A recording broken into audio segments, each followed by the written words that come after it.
ৰাষ্ট্ৰীয় টাংচুডু প্ৰতিযোগিতাত অসমৰ সাফল্য 11টা সোণ 5টা ৰূপ আৰু 2টা ব্ৰঞ্জৰ পদক অসমলৈ তৃতীয় শ্ৰেষ্ঠ দলৰ সন্মান যোৱা 1 পৰা 3 জানুৱাৰীলৈ দিল্লীৰ তালকাটৰা ইনডোৰ ষ্টেডিয়ামত অনুষ্ঠিত হয় 11 সংখ্যক ৰাষ্ট্ৰীয় টাংচুডু চেম্পিয়নশ্বিপ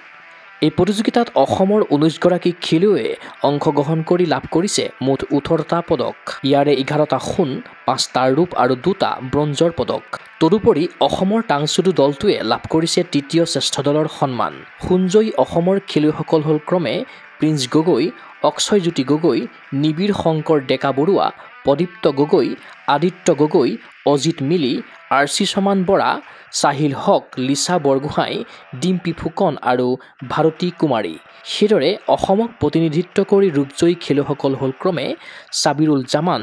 মোহিত তান্তি বৃষ্টিবন্যা দুৱৰী মূৰ্ছনা বৰুৱা আৰু দিয়া চৰকাৰ আনহাতে ব্ৰঞ্জ দখল কৰা খেলুৱৈসকল হ'ল ক্ৰমে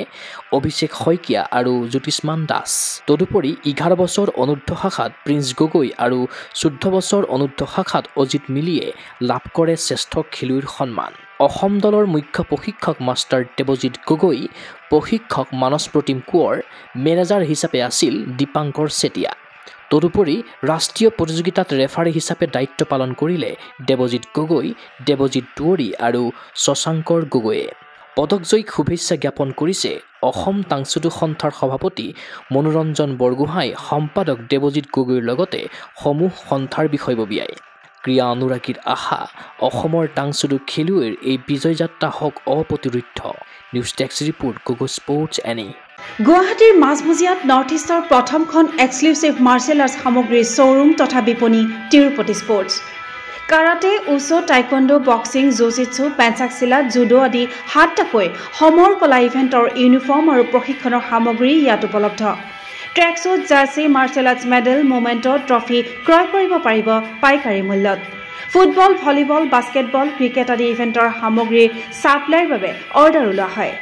কাৰাটে টাইকোৱাণ্ডোৰ নেশ্যনেল ফেডাৰেশ্যনৰ দ্বাৰা এপ্ৰুভড ব্ৰেণ্ড আৰু আপ টু ডেট সামগ্ৰীৰ বাবে একমাত্ৰ বিশ্বাসযোগ্য আৰু নিৰ্ভৰযোগ্য প্ৰতিষ্ঠান